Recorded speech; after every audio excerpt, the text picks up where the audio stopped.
Hello, and welcome to a gaming conversation with friends. We are back once again on this Monday morning. Not Monday morning. What am I on about? Monday morning, Monday evening, 9 p.m. UK time. It's it's working. Hope everyone can hear as well. And we're back. This glorious summer we're having in England, where it's sunny, raining, sunny, raining. But Paul tells me that it ain't rained where he is. That's absolutely right. He just send some of it my way. Send some of it our way. Glorious sunshine, blue skies, lovely and warm. So I've been trying to top up the tan. Not that I've got much of one anyway, but yeah, it's been absolutely beautiful, and I believe it's the same all week. So happy days for me. I'm hoping it's meant to be where I am, but I'm not saying it didn't rain all day. It had a period of about 10 minutes where it started raining, but it's not been too bad today. But VJ, how's the weather in California?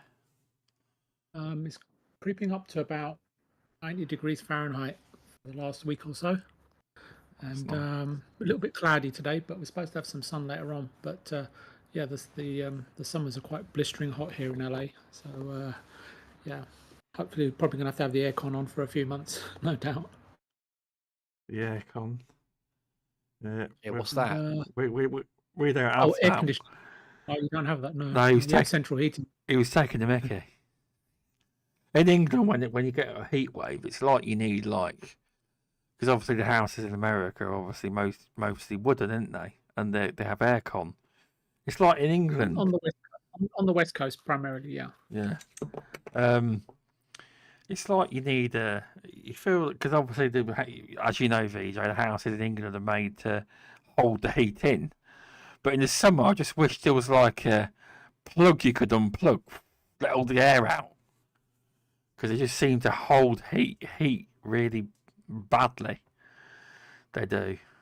But, like a soft top on a car. Yeah. Extract the roof, let the heat out, and job done. That's the kind of thing you need. It is, but it just gets so stuffy, doesn't it? It's horrible. It's the humidity. It's like muggy. It gets muggy here. We need it then, because obviously none of us actually got proper aircon, because we just get the good old fans out. We do. That's it, and blow it all around. Yeah, then blow the same air around the room. Complain. And we get in the car to get away from it, because it actually does have aircon. Yeah. Go on a long drive. Exactly. See, during the winters here, we don't have underfloor heating and central heating, which we don't have in the houses over here on the west coast. Oh yeah. Oh. So it's kind of opposite. I'm obviously used to central heating, back in England, but we don't have that here.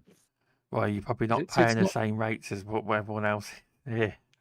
It's a bit crazy. No, but I think in the news recently, they've announced that this might be the most costly energy price in terms of pricing for the summer in order to keep cool.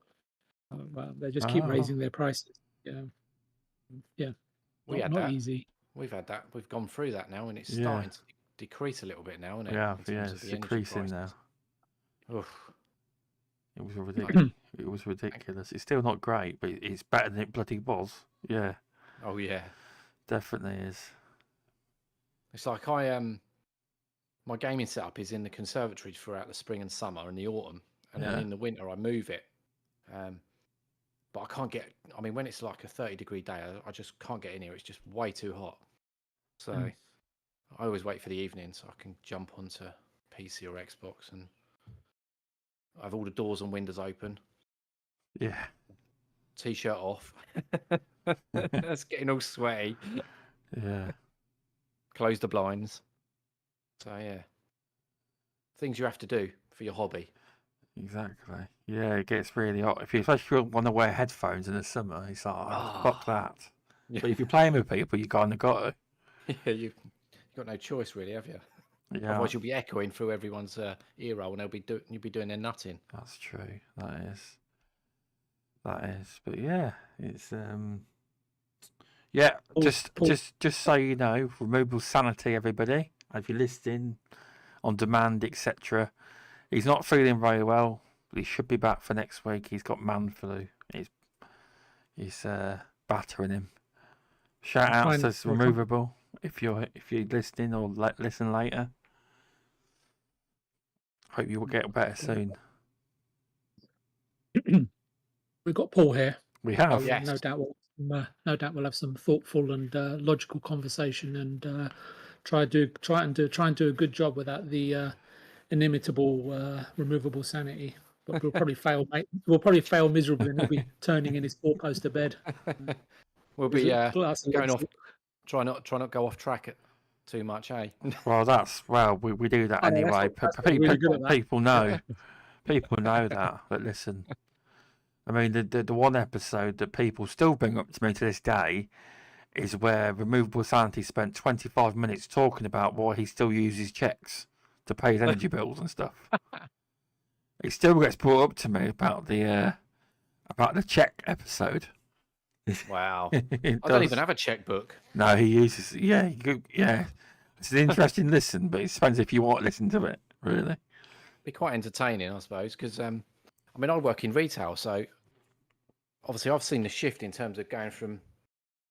We only accept check if it's say like you get an elderly customer, because a lot of elderly people are very untrusting and like they trust checks, and what we do is we get them to write their card details on the back as well in case it bounces. But the thing is, you can scan it in on your phone. We've never really had that. I'll be honest, I do say to them, I will accept it if you physically won't use your card or you haven't got one. Do you only accept anti-bounce checks? We obviously, but you never know, do you? That's the thing. You don't. No, it says across the back of the check. It says anti-bounce. Yeah, right. I've never even noticed that, VJ. I'm just pulling your leg. I was thinking, am I going mad? And all these years I've had a check button. I've never seen that on there. You wind-up merchant. Yeah, I know. Welcome, Indie Gamer. Yeah, Indie's putting not the check story again, not Checkgate. LOL. Oh yeah, I see him. But yeah, no, Indie. It's that's the only time we ever accept it. We prefer good old card machine or cash. But to be fair, everyone seems afraid of that now. When they pay, but we've got a card machine in case people need it. We have. But anyway, let's talk about some games. Yes. Which one did any of you want to mention? Because I've got them all loaded up. I just need to know which game you want to bring up first. Which one do you want to talk about, Paul? Well, let's talk about Flintlock. Hold on. Let's see if I'm sure I put that on here. Earlier. I could have deleted them all, and then I put there we go. I put them all back on. There we go. Being all professional with all your overlays. Yeah, Paul's seen the Gears. I've got a special Gears of War one for Thursday. It's fire. So there's going to be a new one for this show, but not this week. But there we go. I've got the Flintlock trailer on for you. There it is. Yeah. So those of you that don't know, there is actually a demo available on Steam for this game. Ooh. So yeah, feel free to grab it. So I tried it earlier for must have been about 40 minutes or so before had to sort the kids out, as you do. And I thought it was like it said on the trailer that it was like a Souls-like game. Yeah. But it seems more like an action adventure with kind of like Souls elements in terms of the death animations. And the way that you build XP. So I obviously tried it, and I thought I'm probably not going to like it because obviously I had that initial thought that this is going to be savage. But upon playing it, I thought that if it looks half decent. The mechanics are pretty cool. Obviously, I didn't unlock too many in the short space of time, but it's a Souls-like, isn't it? Like yeah, it just came up on screen Souls-like, so it won't be as hard as a Souls-like. That's right. It won't but be. I got the wrong end of the stick, and I thought it was like a Souls-like, not light. Yeah. So it was quite surprising because I mean I don't touch Souls games because I mean the last one I tried was Wolong Fallen Dynasty. Yeah, very good game. Oh, Really good game. VJ loved that. Unremovable. If he was on there, that would be, you could have lost Pricked it their a ears. best part of an hour. You could Really? It's a shame loved it. because we finished it in co-op, and it would have been great if we knew you were playing it because we could have played it together. A lot of fun. Yeah, I mean I was doing it predominantly solo, and man, those bosses are tough as hell. But I managed to do some online stuff with must be some OP characters that were taking down these bosses within like 15, 20 seconds. Wow. So I was quite happy that I was in their team. Even if I did go down a few times and they revived me. But yeah, I was quite happy. But there was one particular boss, I think it must have been about halfway through, and I tried it on my own. And I was like, nah. And then I kept waiting and waiting and waiting for the lobby to fill, but nobody came in. So I was like, I'm just going to have to drop it, and that's where I kind of left it. So I had that thought process in my head when I tried this, and to my surprise, it was completely different. It's more like an ARPG, and I was going to say, Paul, have you played the demo for this game? Yes. I was just going to ask you if you don't mind. It kind of, I know it may be sort of a very simplistic sort of take, but it seems like a very much more vibrant, Forspoken cross with a little bit of God of War, but with the like magical effects from Elden Ring. It seems like I don't know. It just gives me the vibes of those three games. That what Forspoken perhaps would have been, and with the axe and stuff, and the sort of finishing moves of God of War that comes to mind, and all the magical effects. The color palette's very similar to the one in Elden. Nothing wrong with it. It was just those three games just immediately sort of comes to attention. I think it does take certain elements of those games. Bloodborne, Blunderbuss. Yeah, it's certainly taken elements of lots of different games, and I think the way they've blended it works really well because you do have like a pistol which kind of interrupts enemies' attacks. Obviously, you can't do it with the red attacks, which is like the heavy attacks, but you can do it with their regular attacks, and you can parry them, you can stumble them, you can obviously get your attacks off. And I mean, I haven't unlocked any of the magic stuff yet. I mean, that's probably further in the game. I think the demo is only about an hour's worth, but it gives you a good idea of what you're going to experience. And I just unlocked the companion, which was like the dog kind of fox hybrid thing. So I'm interested to see how that works. But oh right, okay. So there wasn't a separate sort of a separate button to sort of set your companion to attack or retreat, etc. No, because I didn't get far enough into the game to unlock that. I literally just followed this animal to the next area. So, and that's where I had to drop it. But I'll certainly go back into it later just to check out to see what that process looks like. But yeah, I mean, I'm quite keen to certainly play more. And we haven't got long to wait for it either. I think it's like the middle of July. Yeah, it's coming really soon. It's coming to Game Pass too. Yes, it is. So I'm not sure if it's. Did you play the previous game, Paul? Ashen, because it says the makers of Ashen. I'm not familiar with that game. I don't know if either of you two are. Never played it. What about you, Stubz? Well, best not to ask me. I've tried it and didn't even get past it too. I struggled really. So, Indie Game would be the one to ask. He definitely would have played it. He's in the chat. He's in the chat. We'll have to look for his comments. He likes your comparisons though with this game, VJ. He's saying in chat the comparisons you made for this game. But I do remember Ashen, but a lot of people played it at the time. It was very popular at the time. It was. I can't remember if it was actually. I think it was in Game Pass back when it came out. I think that was a Game Pass too. I can't remember. They've got some good history with this. Because I never bought it, so that's probably how I played it. But I didn't play it for long at all. Well, I mean, Ashen got good reviews when it came out, didn't it? Yes, it did. Yeah. Wasn't it more like a Soul? Was it a Souls game or? I'll probably say I don't know. I know it's difficult, but I didn't give it long enough, as Indy would say. I do that with a lot of games. So I'm just checking it out. So it was an ARPG, pretty similar to this one. Oh, So, okay. and it's a co-op. It was a Souls-like, Indy's saying. Yeah, yeah. It was in Game Pass. That's how I played it, and I tried it. It's quite recent as well. Recent? It was a few years ago, wasn't it? When was it? Oh, 21. Oh, 21. Feels like longer than that. It wasn't that long ago then, was it really? Yeah, yeah. Oh, that's not long. Oh, if I like this one, I could certainly jump back into that and see what that feels like. So Indy reckons it done very well, the game. So yeah. That's probably why they did a deal with Xbox. Probably did a deal with them this time because it did well. For the Game Pass, because they know if a game's done well on Game Pass, don't they? They know. Well, obviously, they can see the internal stats, etc.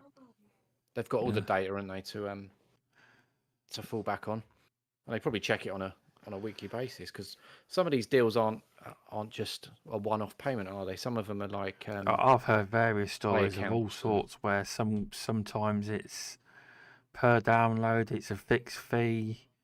Sometimes they even pay for development costs. It's like, I do know, is it Stalker 2? Mm-hmm. I believe Microsoft helped them make the game, and I believe they helped them move out of Ukraine to build another studio to get them out of the country.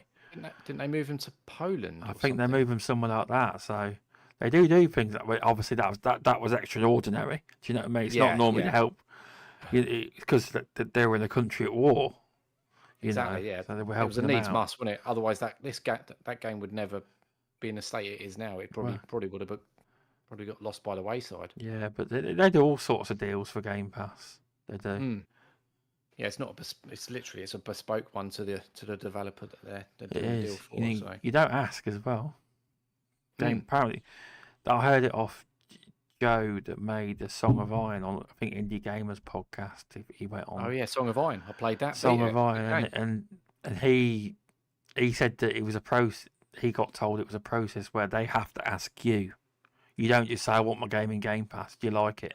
It's not like that. I suppose if you're a big game or you're a big developer, you can actually say, "How about having this game?" You probably could. But the small indies, I don't imagine that's how it works. They're at the mercy of Xbox and Microsoft to approach. Well, it depends, yeah. So in terms of Flintlock, get on it and download it and try the demo out. I've actually downloaded it. I don't know. I was just finishing off Indy's video today. I don't know. The 17th today, so some of the demos might stop working. Yeah, it's still working. Not normal. I missed most of it. I didn't play on the PC until the end. I was just going to say, you know, the release date that flashes up on the trailer. I don't know if either of you know. Is that the accurate date of release for Game Pass? Is that 17th? Yes, day and date. Yeah. Because there was. I haven't seen this. You know, like in Game Pass, you can sort of like pre-download. Pre-download, yeah. Yeah. So I didn't see this because it is in there. The game that I'm sure it is. Oh, I'll have to have another look because I don't know if you're familiar. There's a game coming out like 4 or 5 days later from Capcom, which really caught my attention. I know we may not cover it today, which was I think it was Path of the Goddess, Kunitsu-Gami or something like that. Yes. Path of the God. Did you send me Did you send me the trailer or not to this?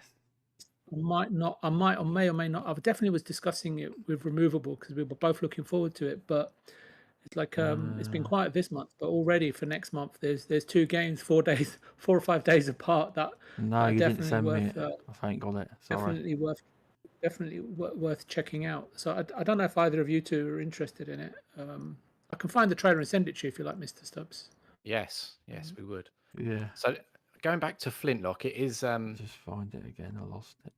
Yeah. So release date is the 18th of July, and it's a Xbox Play Anywhere. So if you buy it there, you got it on PC and a console, which is cool. I love that approach. That seems to be their plan now. Yeah, and there is a pre-install for it as well. And it was actually more. I noticed it was actually more than just a tile screen. They actually let you. It's like Call of Duty. They actually let you download the whole thing. Really? Call of Duty. 300 gig. Oh, it might not be the entire game then. Yeah, it might not be, but it was at least What are you 60 gonna gig. I think it was just Warzone. Do you know what I mean? Aye, right, With a yeah, different yeah. tile changed, and then when you get closer, it probably update the file. What are you gonna do if you've got a Series S? Well, yeah, You're bang when in you've got trouble. no memory, you'd be out of memory. So yeah, so it's 33.49 on the Xbox store, and it's pretty decent price, and it's just under 17 gigs. So looking good. So yeah, you can pre-download as well.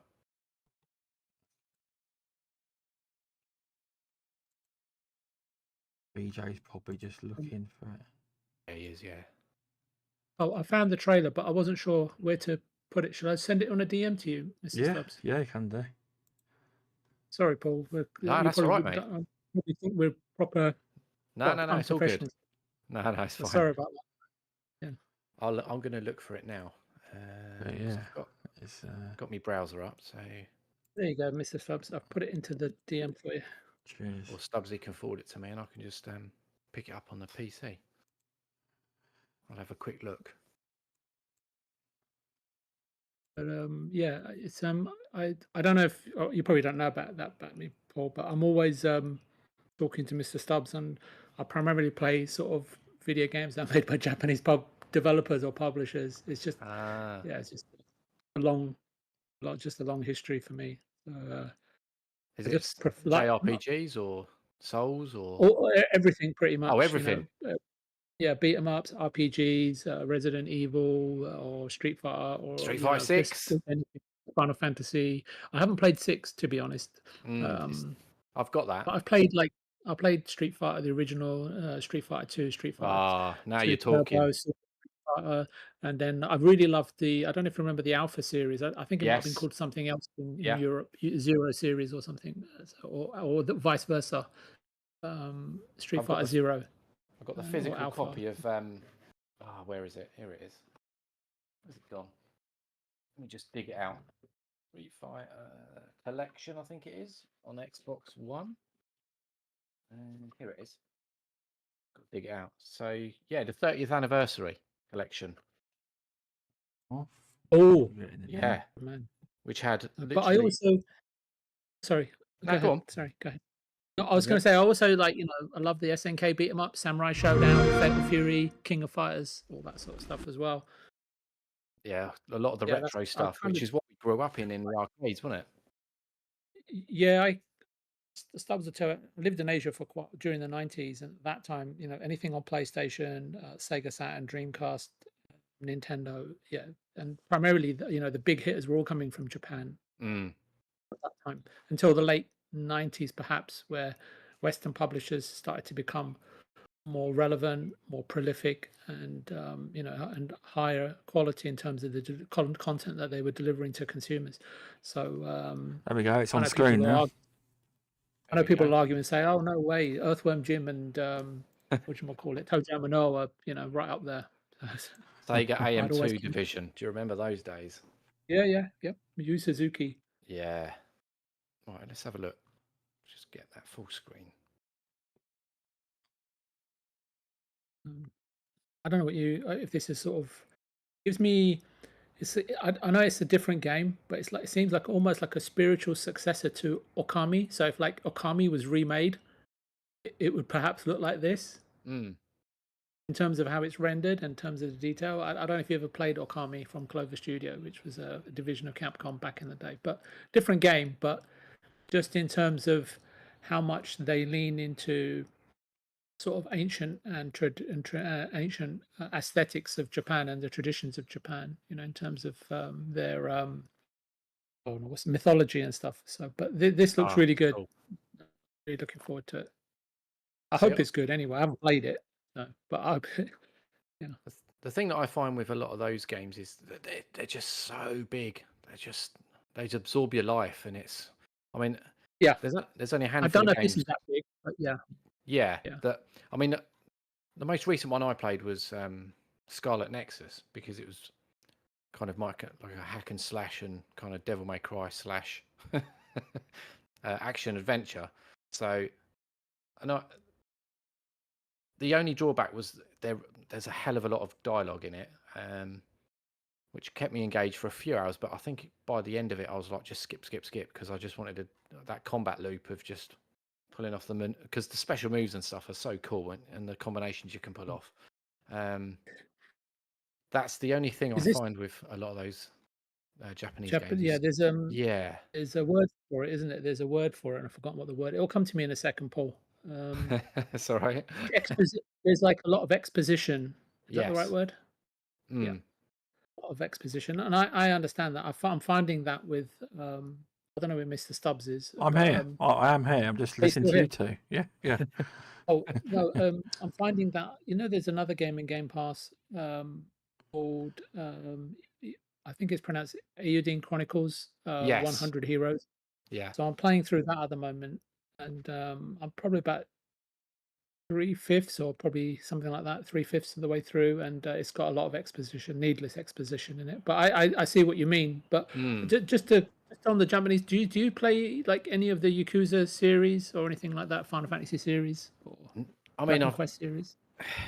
Final Fantasy. I mean, we're talking decades ago when I last played that. It's just never been my thing. I mean, it's even the games that I really like your Assassin's Creed and that. They're just too big for my liking because I'm kind of limited. Yeah, so I'll get a couple of hours every night, maybe 3 if I'm lucky. And to get through something like that, I mean, you're looking at a month's worth of playtime, and I'm like, I like variety. This is where Indie Gamer would say, "Let me open this door for you to the world of indies." Yeah, you can complete a matter of hours per day. Well, you got a PC, so you can. Yeah. Well, the funny thing is, a lot of the AAA games I play, in between them, I'll play something small just to palate cleanse. If you look at my Xbox games I've played, you'll certainly see that. And only recently that I've just gone from one to another. Like I've gone from Suicide Squad to another playthrough of Gears of War 1, 2. Gonna do 3 soon. What else I've been playing? Gotham Knights of this world. I mean, I still play me Forzas and me Halos, and so because I understand.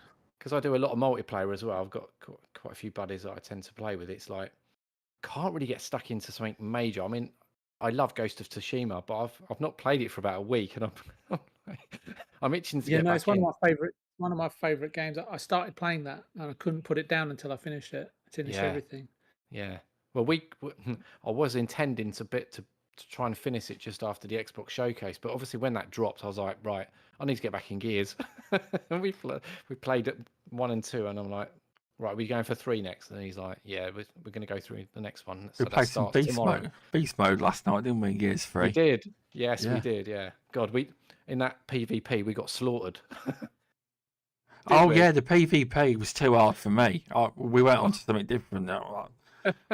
At least I did actually get some kills, but we were getting slaughtered big time. Yeah, I got no kills, Stubbsy. I think I got 1 down, and that was it in 3 games. I will say the servers, people are playing the old games now. There is people playing. There is. However, because indies was mentioned, Indie Gamer wants to know what indies you've been playing. He does in chat. He liked your comment about the indie games, VJ. He did. Right, so I've been playing Hypercharge. Indy knows this. What else have I been playing? Just scroll through my. There you go, Bluey, Peppa Pig. Although, just to be fair, that's my kids. That was a good game. I played that through. Yeah, it's good fun. Teardown. Okay. Bit of Zombie Derby, Cocoon, Gunk. Oh, that is amazing. Yeah. It's like hoovering up. It's so therapeutic, actually. It's like Power Wash Simulator. I did like that one, but I don't like Power Wash Simulator. I can't stand it. The opposite. Yeah. The thing is with that Power Simulator, you've got like say you've got a garden to do. It takes hours. It pisses me off because I try and I can't do it. I try and do a fence. You've got to do it so this bit, that bit, or or through the controller. It's like it's OCD overdrive. Yeah, some people love it though. It's good. I know A lot of people play it. The Lawnmower Simulator, I think, was better than that one. I don't know. Yeah, I've been playing that. What else? Superliminal. I played that earlier on in the year. Frog Detective. That was, I think, back end of last year. Adios. Hori. Ravenlock. Trackmania. So there's quite a sprinkling of different kind of genres and developers in that list. Road 96, Somerville. But Indy knows this. The one that I'm really, really waiting for is Replaced. I keep going on about that all the time. You must get fed up of hearing it, but it looks so cool because it's in that cyberpunk aesthetic, set in the future, and it just looks. You had me there. I thought you were about to say the one that I really keep waiting for is Silk Song. That's what I thought you were going to say. See, that's Are you a fan? Are you a fan of Silk Song? Hollow Knight, you mean? Hollow Knight. Yeah. Hollow Knight. I struggled with Ori, to be fair. I kind of just like it's that horizontal as well as vertical platformer type, and I kind of struggle with that. That's the sort of thing I played back in the day with the Super Nintendos and things like that, and I've kind of moved on to like the 3D worlds, which is a shame, but it's just the way. No. Yeah, it's just tastes change, I suppose. No, absolutely. I say that to Stubz and to Removable on this show. I said, look, the games I used to enjoy in the 80s and 90s, even if you take food, right, or TV shows, even the food, there were certain foods I disliked in my 20s, and then in my 30s, and then in my 40s, I just had for example, I never used to get on with raw ginger, but when I used to eat sushi and stuff, and then suddenly, I just a few years later, I just couldn't get enough of it. So it's just so tastes do change across the board. It does big time, and it's also, your life changes as well in terms of your commitments and your circumstances, and sometimes you have to kind of adjust. But I think, if going back to food changes, I mean, I used to never really eat cake. I mean, I have got a sweet tooth, but I never used to eat cake. But now I'm in my 40s, and I'm like, whenever there's cake on the go, I'm there. Yeah. Tea and cake. That's like my brother. He only comes round with bloody cakes on. That was someone's birthday. Tell you, mate. Oh, Memoir Blue. I enjoyed that, by the way. Played that. Craftopia. Just going through some of the list. Changing Tides. That was cool. You're looking in your Steam list. Is that what you're doing? No, this is my Xbox list. Oh, Xbox list. Terrera. Never. Oh, what's this one? Is that? They've got a sequel coming out. What's it called? Something Never Yield. What's the? Did you play that game? Did you play that game on Xbox that was exclusive at the time, where it was role playing game and you had to, and someone has to die? I can't think what it was out last year. Everyone was playing it. Die. A shop gets robbed. Oh, indie game. Yeah, that's gone multi-platform now. Is it multi-platform now? Yeah. Can't think what it's called. I struggled playing that because I've got kids, you see. Who to choose. I felt bad. As Dust Falls, you mean? That's it. That was a good game. That was good. Yeah, I played that. I took the choices too seriously, though. I did. Yes, so did I. Because I got kids and stuff. I was like... It certainly makes you think twice about your decision. Yeah, it does. Yeah, as Dust Falls. Yeah, I played that one. I was on holiday last year. Yeah, it was a good game. I thought I'd try a bit of cloud gaming, and it was quite easy to play on the phone. So, it would be. Yeah. I was just going to say, I think Indy makes a good point in the chat saying Silk Song equals cake. Indy, if it makes you happy, I will certainly give it a try. It's in Game Pass, so you've got no excuse. Yes, Hollow Knight is, yeah. Well, we need a release date. Yeah, no, that's fair. Hopefully, we might get one tomorrow at the Nintendo Direct, but who knows? Yeah, I'm surprised it wasn't in the Xbox. I wouldn't have thought so if they signed a thing with Game Pass, thinking that it's going to go into Game Pass day one. I wouldn't have thought it would show up anyway. But you never know. Who knows? Yeah, hopefully it does. I was just going to say, on this game on the screen now. Yeah. I was just going to say to what Paul was saying in terms of Japanese games being quite huge. I think for it to come to Game Pass, I don't think the game's probably going to be more than 10 or 20 hours. I don't think, and Oh, it that's does fair. seem to be quite. It does seem more. It does kind look of a fun. The linear art game. style, I really like it. I like the characters. yeah. It looks pretty cool. It's It very does. different. Capcom, yeah. And It's in terms of you were talking about Scarlet Nexus and special Mm. moves and everything, and it's kind of echoing everything that Scarlet Nexus was, but it doesn't seem to be laden with narrative or anything. It seems a very kind of like action orientated side scroll or whatever, the 2D 3D sort of isometric action game. isometric. But Yeah, yeah. It looks cool. it does. It kind of switches between. Yeah, it does, and it's coming to Game Pass. But I'm definitely going to give it. Give it Has a it got go. I thought multiplayer I'd just get that in well? before we switch gears or anything. No, it's cool. Has it got a multiplayer aspect as well? I don't know. But talking of multiplayer, Stubbs, I don't want to embarrass him, but for about a year now, reminded him the other day. Like I said to him, it's been about a year now since We're going to have to play Hivebusters. Play through Hivebusters with me. How many players is Hivebusters? Is it 3 or 4? I think it's 3. We're going to have to play it because you heard me. I was playing Gears of Paul then. That's why he's brought it up. Yeah, I know. Yeah. Yeah, we're gonna have to. I just know now how lowly I rank amongst his real friends now. No, VJ, I keep ribbing Stubbsy. I keep ribbing him. I drops. Oh no, they invite me loads to party chats. I don't often join. So what I do, when he's allegedly his kids are playing Roblox at 9 o'clock at night, I'll drop the screenshot of him playing Roblox in the WhatsApp chat and say, "What you doing?"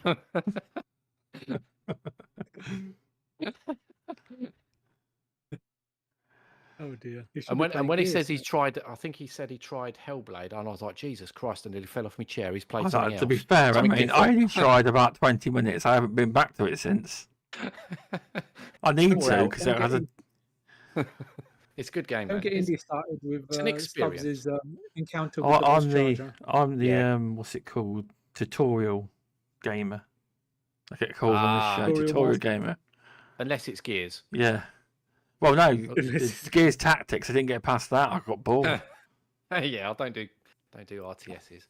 But yeah, I think you should definitely play Hivebusters with VJ. I think you've kept him waiting long enough. I know. I didn't realise it had been a year.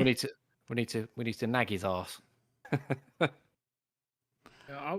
I really enjoyed it the first time through. I played Gears through Gears 5 with Removable, and I enjoyed it, but it was missing something. Then Hivebusters sort of came out sort of very soon after because of the time I picked up Gears 5, and it was a far superior experience for me anyway. It's a far superior experience. I agree. As a Gears fan, I agree with that.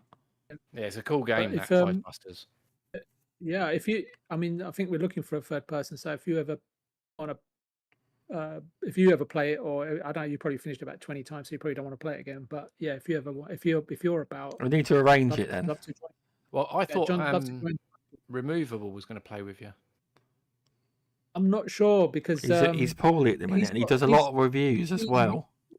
That's the thing. It's difficult for him to find time because he reviews so many games. So like Wulong, we played because he had a quiet period, so we played it, and as life would have it, several months later, he was asked to review it. So obviously we played it together. We jumped in quickly again, but it's normally like that Payday and stuff like that. And I think it's been a while since we've played a game together. It's difficult because his time's quite precious with family. We can play that. Yeah, we will sort it out. Yeah, we will. So.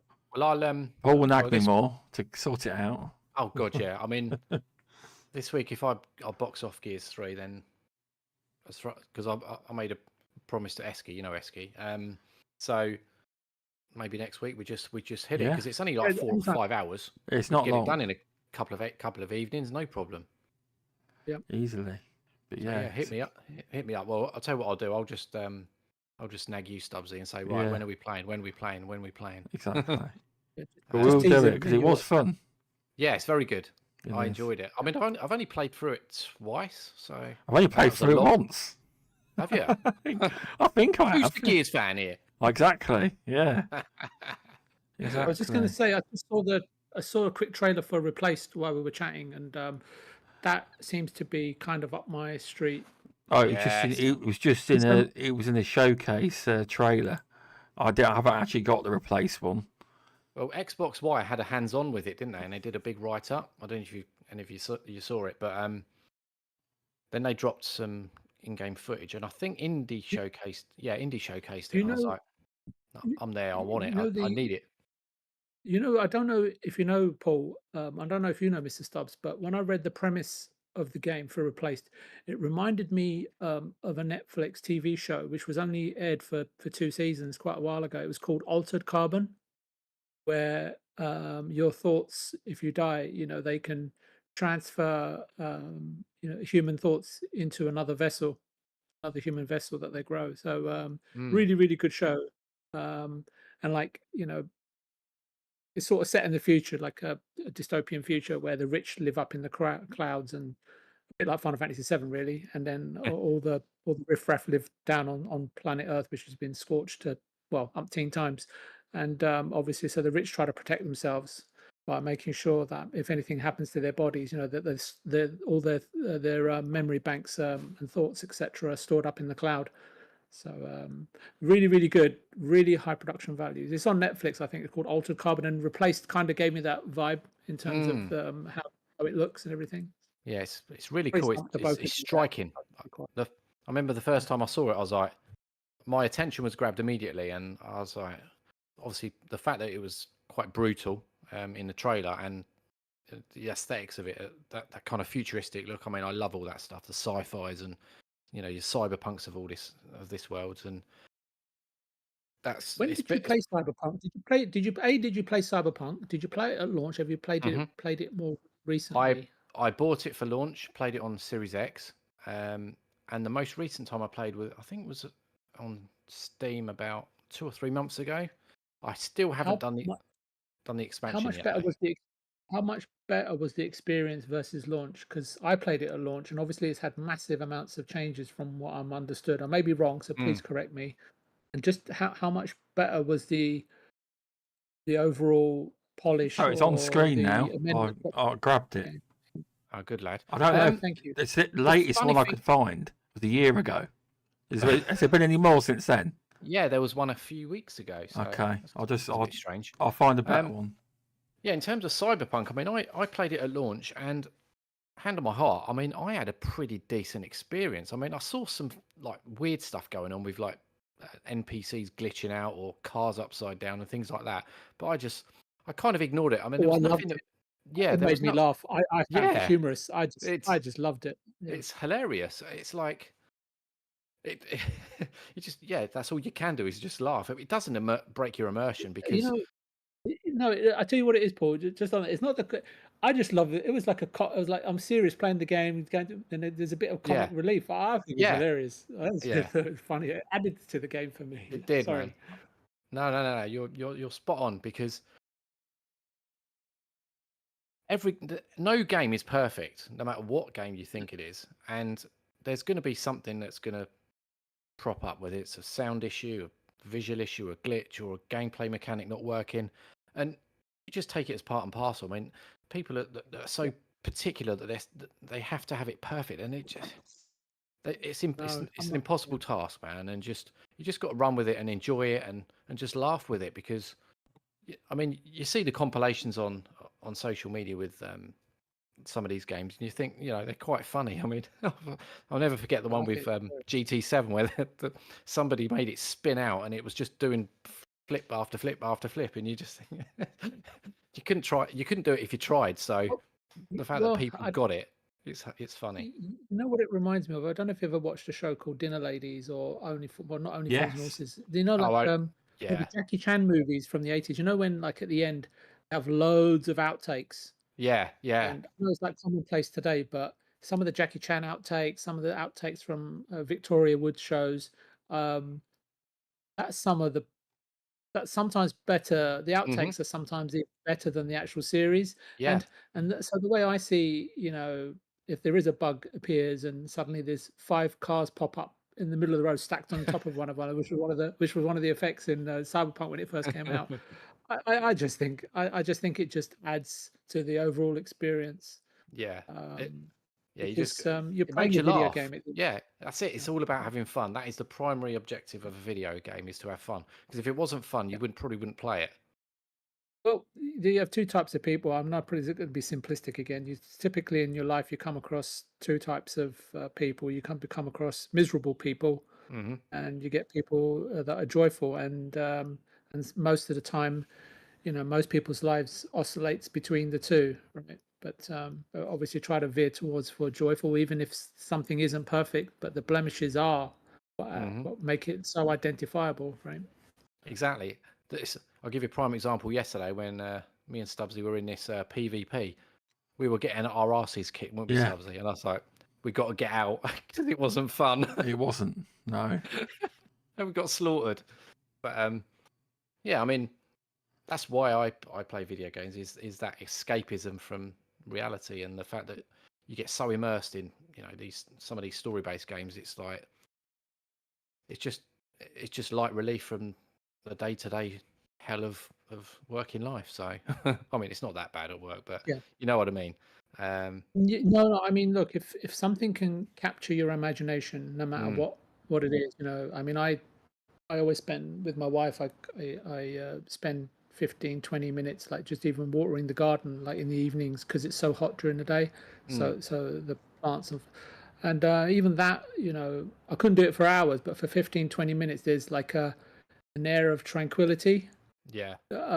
going on, and you're sort of outside, and I know it sounds weird. Hey, You you're not "Man, could you PJ, not because speak I like love doing that as well. That's right. Oh, there you go. And it stops It's your plants dying. Yeah. yeah, it has its own effect on you, and it has its own vibration. It has a different kind of energy running through you and in and around you. And then yeah, you can always go back to work. I know other people say, well, 15, 20 minutes I'll smoke a cigarette, and that's fine if that's what helps to Like, reset you and recharge your exactly. batteries. That then, time out yeah, aspect, isn't it? Yep. Absolutely. So You said there was a new trailer. I have scoured YouTube, and all I could come up with is this trailer from a year ago. I keep typing replaced it in it, and this is all that comes up. And there's a trailer from 3 years ago. So if it was shown, it wasn't released in a trailer on YouTube. where did I see? It's in the Xbox show, but I don't know if I think that might have just been a scissor reel. No, wasn't it? I One can't of the find it showcases anyway. last week before was it Summer Game Fest or? Oh, hang on, that might be why then. It But wasn't. still, it should show up on when you type replaced it on YouTube. It's a bit weird. But it wasn't in Future Game Show because me and Indy covered that. What's the one before it? Well, Indy seems to think it was on the Xbox show. No, it wasn't on Xbox. 100% wasn't. No, I'm putting it on YouTube, and literally that's all that's coming up. It's from a year ago. It's a bit I've seen weird. some new footage. Yeah, I'm convinced it was new footage, unless it was screens. Well, it's not Screenshot. coming up on YouTube. I can't find it. I've typed new trailer, replaced new trailer. Or was it on the official Twitter page? Because I followed them and I definitely saw something. Let me. No, Indy didn't say that. He didn't say that. Sorry, I wasn't reading properly like normal. Hang on. It wasn't on the Xbox showcase. No. Right, here we go. I'm on the replaced Twitter feed. Summer Game. Hang on. So they posted on the 12th of June. ITG TV.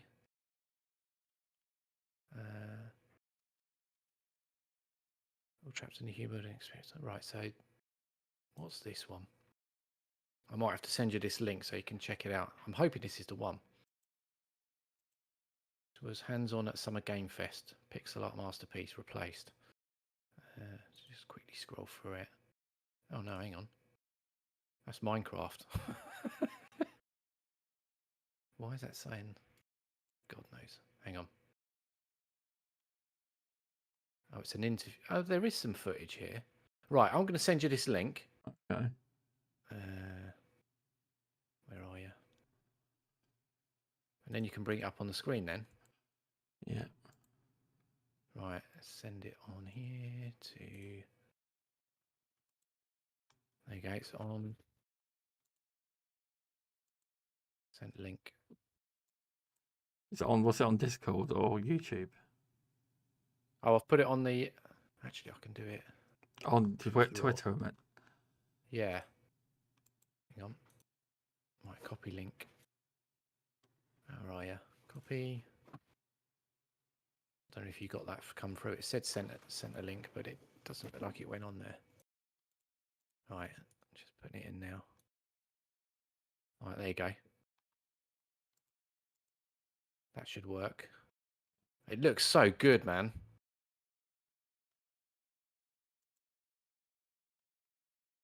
Right, I mean, it's more of an interview, but they do show some. Right, I will put it into the thingy.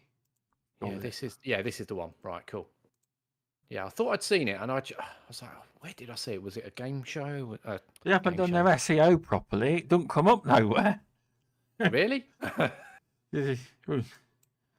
Well, you'd think that would come up, wouldn't you?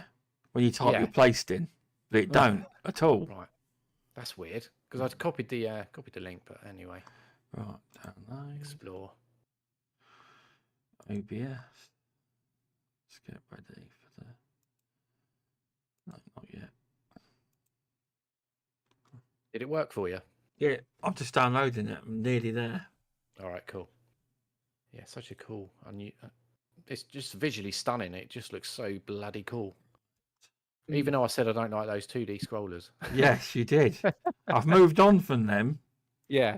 But that's what I mean. It just looks so different to what I would normally play. So there we go. Sorry if that blow your ears out. Yeah. Watch the volume. Yeah, I've just turned it off. There was another game. There was another platform I think India reviewed. It was called The Last Case. Is it The Last Case of Benedict Fox? I don't know if you tried that. I can't remember. I'm not sure what your thoughts are on it. Did I play that? I don't think I did. There we go. No, some of it. It's on screen now. Yeah, they have a little bit of a chat and then it shows some footage. Yeah, I didn't play that one. Last Case of Benedict Fox. There's the new trailer. Here we go. We're in. Indy's going to be loving it. Oh, it's a great game. Last Case of Benedict Fox. It was in Game Pass. I'm not sure if it still is. No, I think it came out, didn't it? Let me have a look. Case. So if Indy recommends it, then it's. He reviewed it. Yeah, it's still there. It's still there. Yeah. Time to complete. What does it say? I think it's quite short. 11 hours, so that's pretty cool. It's old footage so far, apparently, this is. Oh, is it? Oh. But it sets the scene, the thematic theme and scene for the game. I don't know what the game's about exactly, but it's definitely worth checking out. So do let me know when it comes out. Yeah, you've moved on from these games, though, haven't you, Paul? I'm happy to make exceptions. Yes. I have an acquired taste, and but that one, it just struck with me, man. I was just like, yeah, that is. I have to look at this more. Proper cool. But they need to write their SEO right, because you type replacing, this does not come up at all. Weird though. You'd think the latest content on it would come up, wouldn't you, if you type replaced in or. Exactly. It didn't. The algorithm not working for some reason. Yeah, the algorithm's against the game. Yeah, bloody shouldn't be. Looks like a banger. So we've got Still Wakes the Deep, I think, tomorrow. So I was going to play that one. Oh, Still Wakes the Deep. Is that out tomorrow? Yeah. Oh, nice. Oh, yeah. I like the look of that. Still Wakes the Deep for a while. I was getting some inside info from Maurice, because he gets all the codes, and I said, "Is it horror?" Because I don't really do horror. It is. Like, he looks it. Yeah, he said, "No, it's not really horror." So I'm like, "Okay." I think he's setting me up for a fail.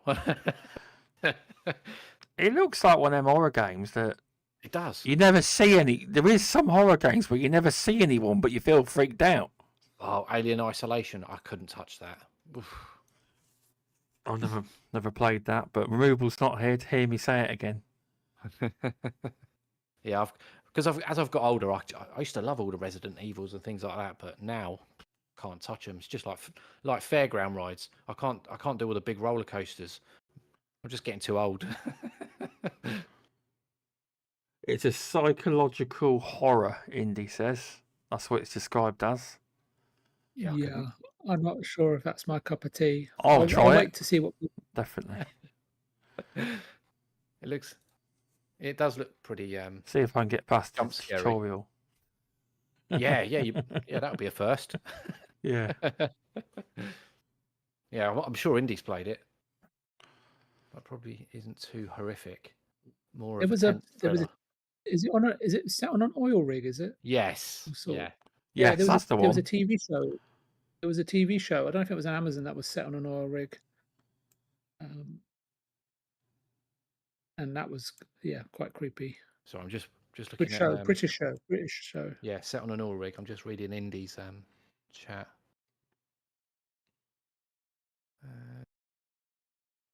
Yeah, he says it's not probably isn't too horrific. Probably more of a tense thriller. So I could handle that, I think. But yeah, that's out tomorrow. I'll be trying that then. In fact, it's probably installed because it's one of them ones you could pre-install. So it probably is on my console. Yeah, it's only 8.5 gig. So yeah, ideal. No reviews as yet. I assume. That is a good question. Yeah, it is a good. Normally, they should be out by now. Yeah, embargoes and all that. Still wakes the deep. I don't think there is. I never saw anything on Twitter. You never know. Still wakes. Being a smallish game. Wakes the deep. Meta. I bet it says TBC or something. Here we go. Oh, there you go. PS5, all platforms. There you go. 84, 73, 76. So seems like a good game. Yeah, sounds a good game. Anything 7+ is regarded as good. So yeah, it's all very subjective, isn't it? It's like I can't really go by reviewers anymore. I just think I'm completely out of sync with them. I need to test it for myself. Exactly. Right for myself. It's like I absolutely loved Hellblade 2. So immersive. Yeah, I just finished that recently. Was it last week, Mr. Stubbs? I think I finished. I messaged you. You did. It took me a while to work out. A few days later, you were talking about Hellblade 2 because you put HB 2, and then Ruben goes, "No, he was on about Hive Busters 2." I'm thinking, did I miss the announcement? Or miss the game completely? Yeah, but no. Give some Paul more ammunition to tease him with. Yes, you know it, VJ. But I can't remember the last time I was so immersed in a game with that Hellblade. I think the last time was the likes of Returnal, God of War. There you go. Cyberpunk. Stay on that God of War. There you go. God of War PC. I downloaded it for you. Good lad. Yeah, so that's coming in August. Is it? No, September. It will come up on the trailer, most likely. Yeah. Did you play it on PlayStation, a God of War, or did you play it the Ragnarok, or are you waiting to play it on PC? Yeah, I don't have a PlayStation, so I see. I'm happy to wait because for me, Xbox is my predominant platform. So even on Steam, I play more on Xbox than Steam. So I only finished God of War Ragnarok. I 100%ed it. I sent it to Stubbs just in January, and Ragnarok, and I thoroughly enjoyed it. I mean, there were some people that were saying it's got a bit of padding in it, but you get that in all games. So you do. I don't know if it does. I don't know. I don't think it did. I think I spent 22 hours in the first one, 2018. I loved that. That was so cool. I streamed the whole game on YouTube. This is better. Ragnarok is better, I think. It may not have as an impactful story. I don't know. It does. It's, how can I pay it? It's like the first one will always be the best because it's your first ever experience, right? Yeah. But the second one, you love it because it's taking you to sort of heights which the first one couldn't. You know? I did Because like the it was story it in the was first one. sorry, I did like the story in the first one. but you'll 2018. like it. Don't look for any spoilers, but you'll love the second one as well. I think you will. I thoroughly enjoyed it. Yeah, I've deliberately tried to stay away from all spoilers, especially for that game, because I knew that I was going to buy it and play it. So even the reviews, I kept them very, very limited. I just looked at the scores and that was it. I didn't want to know anything else. So, and one of my buddies, he's a PlayStation guy, and obviously I told him that I was getting 2018, and he said, "Oh, you're going to love that." I said, "Look, that's the one game that I've always wanted to play that PlayStation have got." But the funny thing is, I find Returnal better because I just love that game. That is fantastic. I don't know why it didn't sell as much as it did, as it should have. I put 60 odd hours in that. I finished it 3 times. It's just an amazing experience. But it's one of them ones you need to learn the enemy patterns of and the risk or reward system. But going back to God of War, it's the weight of the weapons when you're throwing them and catch it. It just feels so good. And the character development between Atreus and Kratos is he treats him so harshly, like tough love, and you see that kind of evolving throughout the game. He starts to soften, and it's really heartwarming to see. And by the end of it, Yeah, there's a love. it reminds Yeah, me. It reminds me a lot of my relationship with Stubbs when I asked him to play Hive Busters with me. He's just really hard on me. And now that you've come along and entered the picture, he's starting to soften his stance a little bit. He's been giving you the tough love treatment, VJ. Yeah, he has been for a year. Yeah, I didn't Trying realise to play it. God of War again. Yeah. Wow. Yeah, man, Sorry, I'm Mrs. looking I forward had to to throw in a joke there because Paul was getting really serious. We have to throw in a joke now and I was on my the crest of my thoughts, and yeah, it's nice to come back down again. But no, I'm really looking forward to God of War Ragnarok. So that's day one for me, and I'll lose myself for a good couple of weeks in that because I'm sure I'll thoroughly enjoy it. So bring it on! Brilliant. Can't wait. Brilliant game. Right. What else? There's one that VJ was looking forward to. That. Busters 2. See, Indy agrees. Returnal is awesome. There you go. VJ thinks this one looks fun. Lego. So, What have we got? Horizons. Yeah. I don't play Lego games.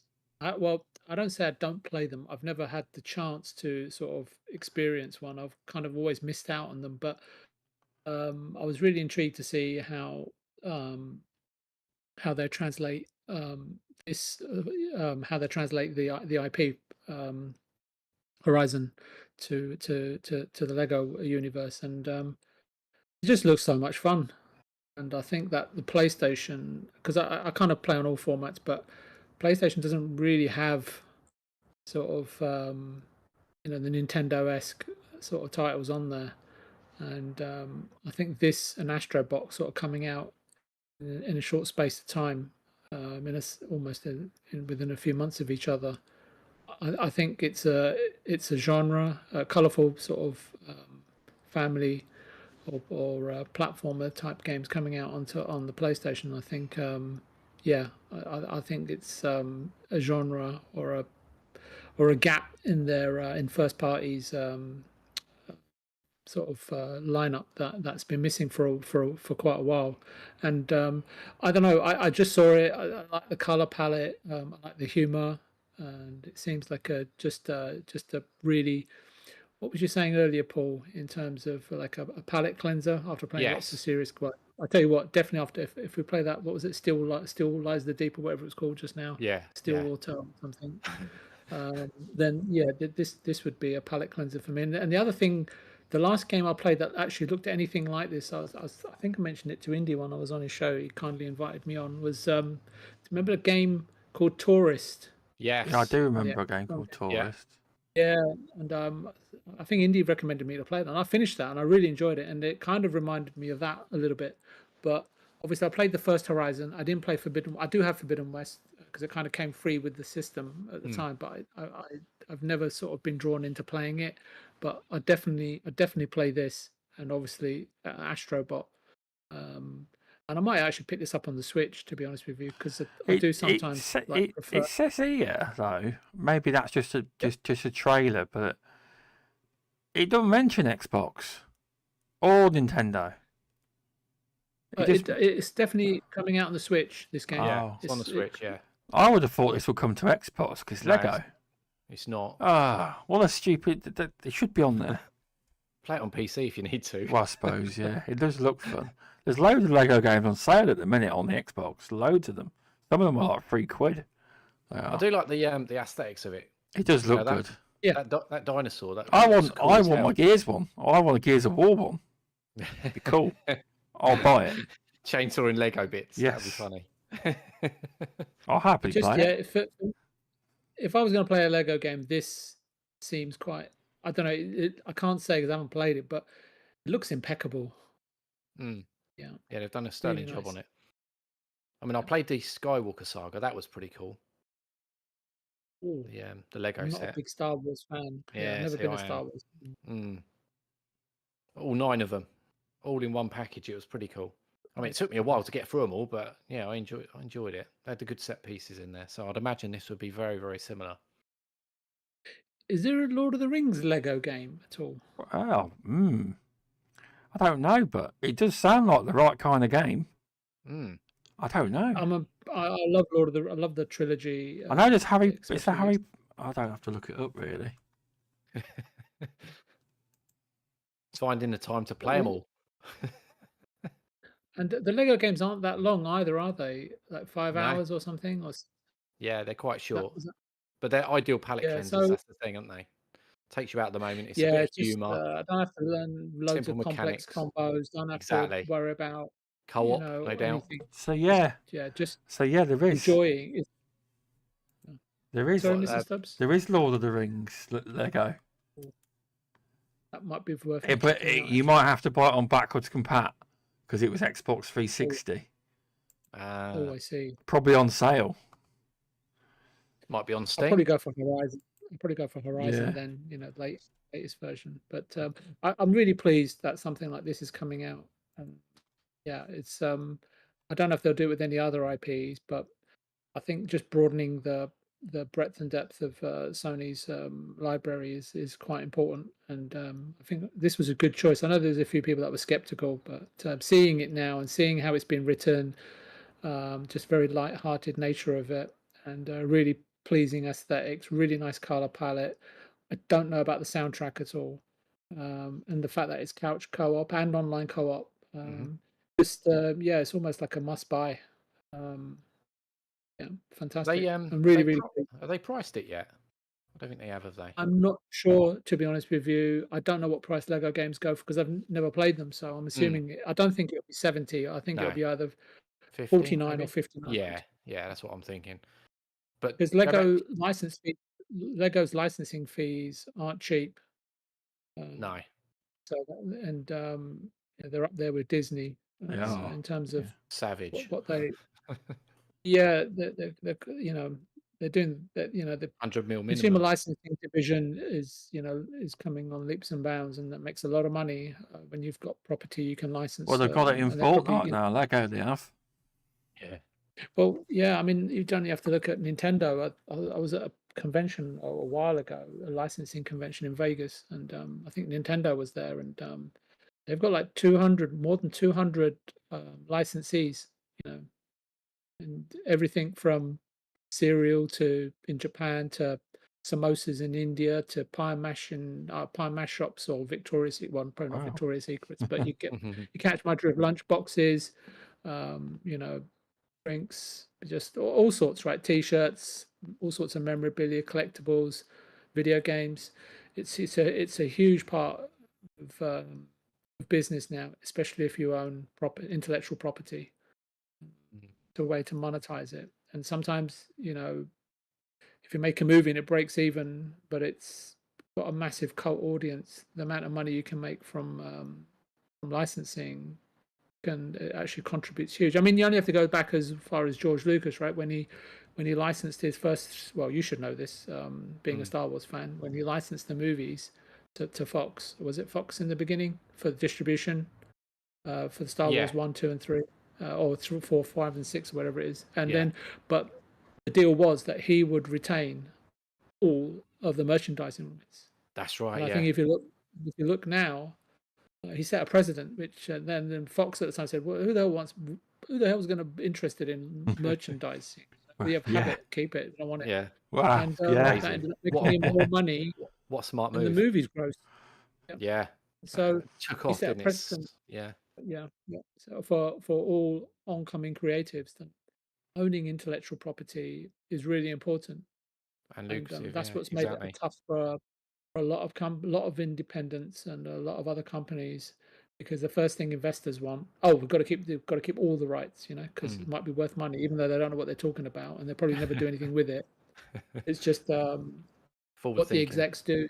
Yeah. I'm going on and on about stuff we're probably not interesting, so we can talk about something else if you want. I was going to say, your Lord of the Rings Lego is on Steam, and it was released in 2012. Wow, that was a long time ago. Yeah, I know. 16 quid. There you go. And it's got very positive reviews. So, Lord of the Rings, knock yourself out on that one. But that looks cool. Lego Bloodborne. Yeah. Yeah, I might be able to do that one because it'd be a bit easier, wouldn't it? Well, if this is coming out on PC, you never know what the mods might do. That's true. Yeah. That's very true. That is true. it is a smart move putting it on the Switch because of not to discredit the Switch, but it is kind of more tailored towards the kind of younger generations. I don't know. See, you say that, Paul, but I think that if you love video games, it doesn't matter. I mean, if you look at the Delta from like 20, 30 years ago, I don't know how old you are, Paul, but 20, 30 years ago, 49. There used to be very few releases, few and far between. Sorry? I'm 49. 49. Oh, interesting. I'm 39. I'll have to have a chat about that offline. And 49 years young. And yes. So if you look at the gaming Delta now, gamers are anything 8 to 65 plus, and there's a good number of people in all those, in all the, so if you want to split it up into decades, there's a good proportion of gamers right in across the decades and generations. And I think gaming is all about capturing your imagination, and I think that the way games are, I mean, you heard me right when you mentioned Peppa Pig, I really enjoyed it. So I think that I don't think it matters what the game is, what it looks like, what it sounds like, what the theme is, whether you think it's simplistic or really difficult to comprehend, from a lore perspective, whether mechanics are, 2 buttons or, 12 button combos. I think if a game captures your imagination, one of the things video games does do is just takes you back to being a kid, really. Being a kid, and, yeah. And so yeah, I kind of feel now that, to me, I don't play specific games because of the way they look.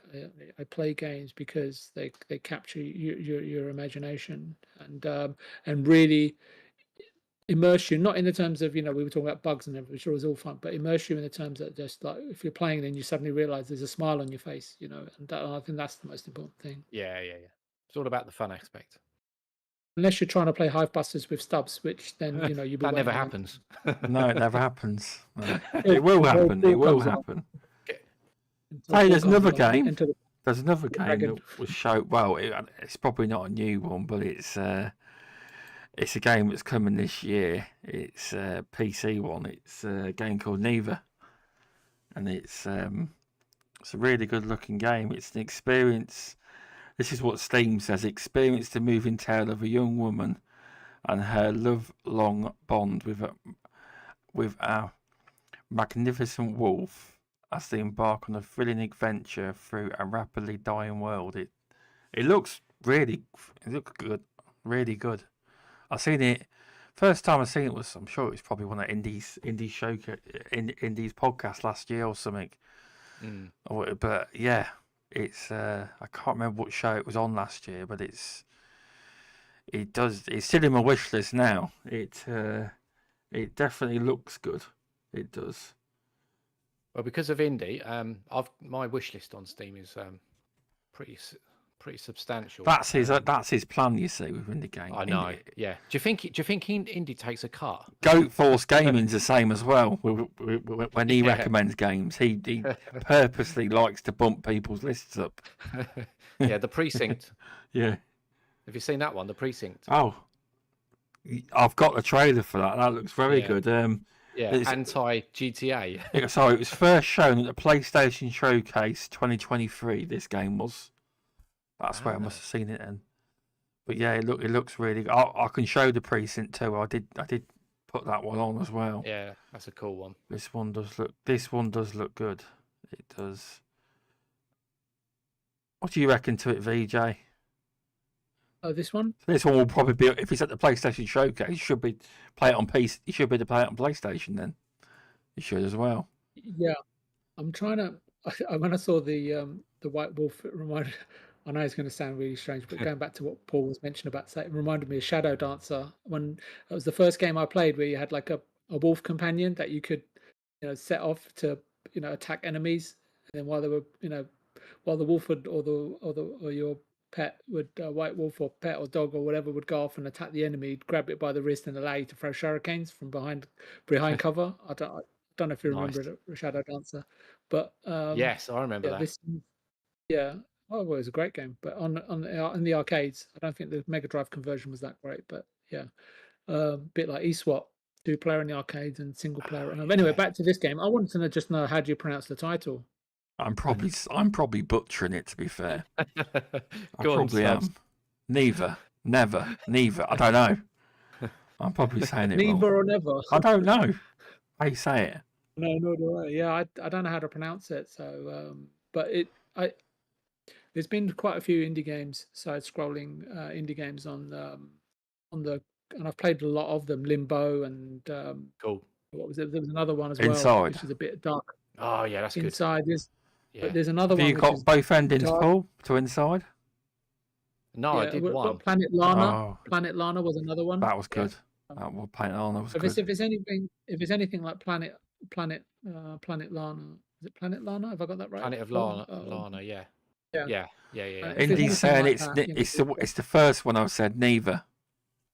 Neva. So then, yeah, definitely. I think aesthetically, it's really, really nice, and I love pets, so cats and dogs and budgies, and I've got turtles as well. Oh, there you go. In your element. Up my street. It's made by the developer that made the game called Grizz. Indy said as well. It will be stunning, yeah. Planet of Lana was a good game. It was, yeah. I enjoyed myself with that. It was. Am I kind of way off by saying it kind of, reminds me of that, or is that fair? Because that was more of a Planet of Lana was more of a puzzle game, like kind of Inside a Limbo, puzzle based. Yeah. I don't know if this one is. It doesn't look it. Looks a bit more combat based, doesn't it? Yeah. Yeah, I probably meant like in terms of like a simple palette color. Oh yeah, yeah. It is that design, watercolor kind of palette. Not 2D, side scrolling, watercolors. Just very pleasant to look at, smooth animations, and more of a game that allows you to share and grow a bond with your companion as you traverse through your adventure. And that, whether it's a combat game or whether it's puzzle orientated, I can't tell you. I know what Mr. Stubbs is saying. I agree with him, and this might have Indy's actually agreeing with what you're saying with the comparison. He is. Yeah. Oh, okay. Well, he is the Lord of England, so I'll just bow to his his superior knowledge. Yeah. He's blue blood and all that. Yeah, definitely. So seeing as Paul mentioned the Precinct, I'll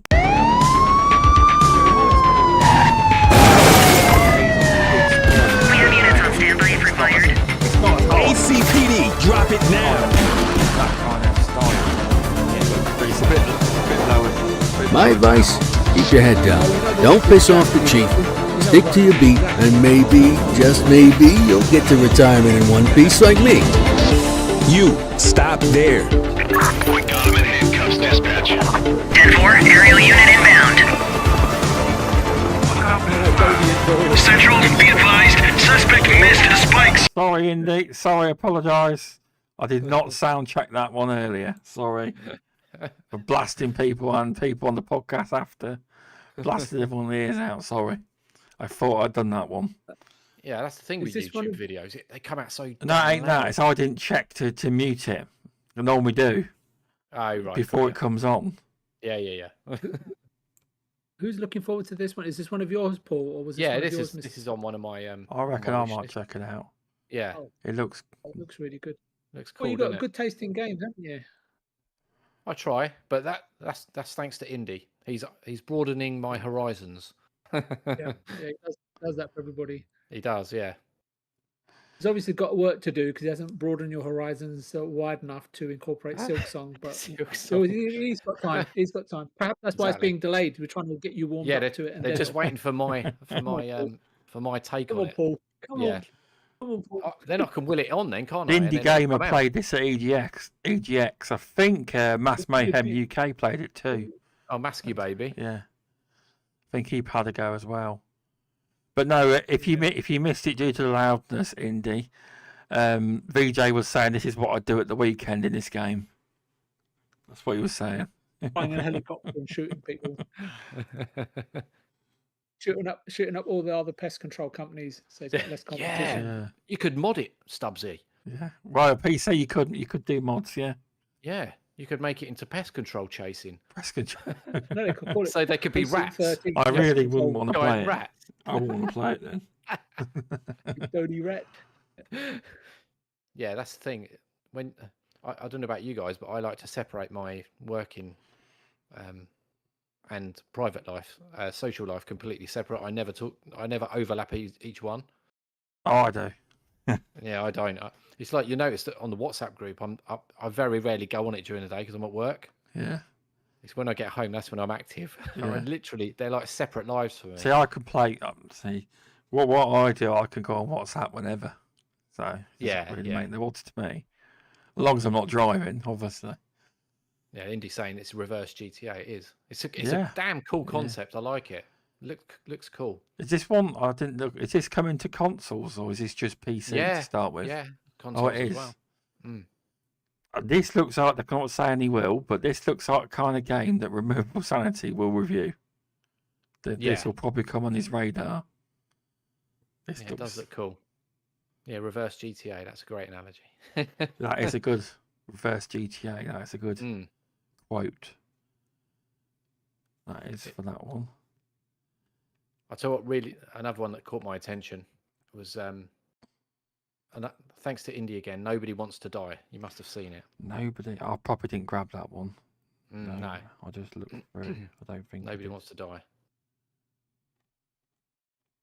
Is that No, I didn't grab it. cyberpunk aesthetic? You'll get the trend here. Getting an idea of what.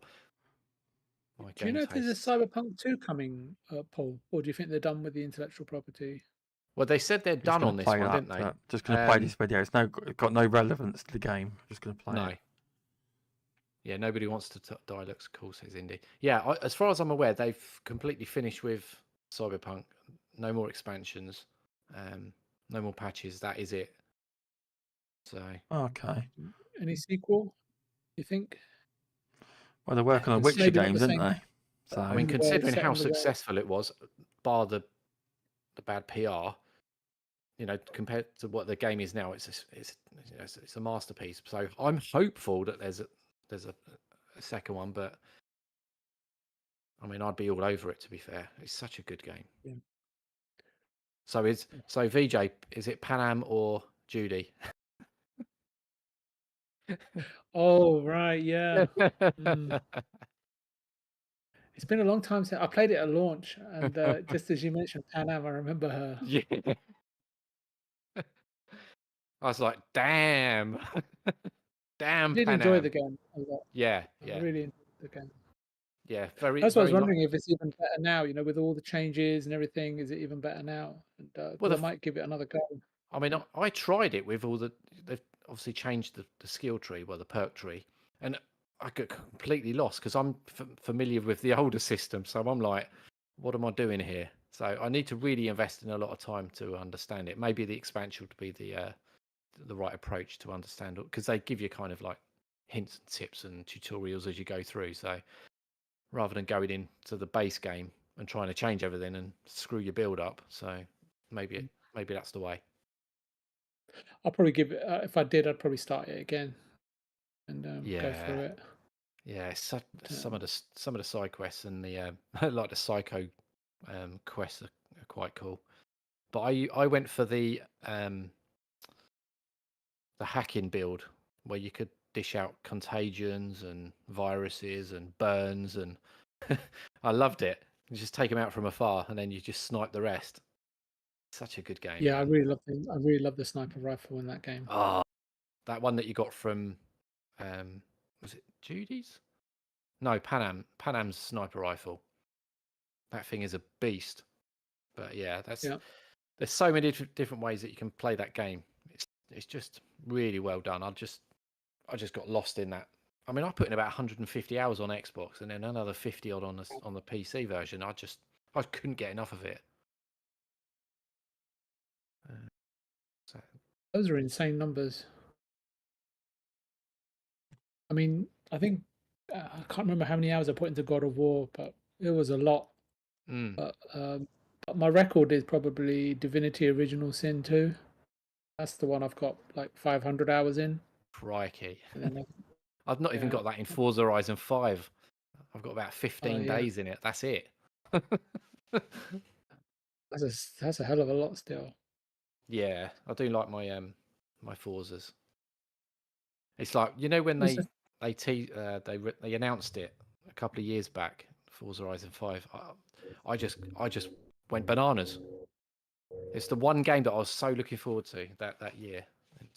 Is it the showcase of 2021? Yeah. Yeah, I really enjoyed it. I just was hell bent on finding every single road in that game and getting the achievement. And there was a problem at the time; it wouldn't pop. Yes, some of them bug out, don't they? Yeah, but somehow, I don't know, a few days later it popped. So I was like really pleased. Yeah. I was kind of frustrated about that. But... Yeah, it's because my son plays Forza as well, so we do a lot of co-op. Nice. Oh, nice. Yeah, so we do a lot of the seasonal stuff. You got the different seasonal car rewards. The last one we done was the Mitsubishi. I bet he plays Hive Busters with you. No problem, no questions asked. I can't get him to play it. He's played Dead Island 2. He loved that. So I was playing that racing game recently that was really cheap, called Gravel. I don't know if you've played it, Paul. It's all right. It was a few quid on Xbox, called Gravel. Yeah, I saw that. It's like there was another one as well. There was like Art of Rally. There was Or your Indy will appear. He likes Art of Rally. Yeah, that's a good game. I played. Indy actually loves racing games. Many people just think he likes indie games, but he's good lad. He really knows his racers. Does he? Yes, he does. He does. The funny thing is, right? My boy, he's like 11 years old, and the stuff that he's learned from these Forza games, from playing it in terms of components, engine upgrades, tracking, tow.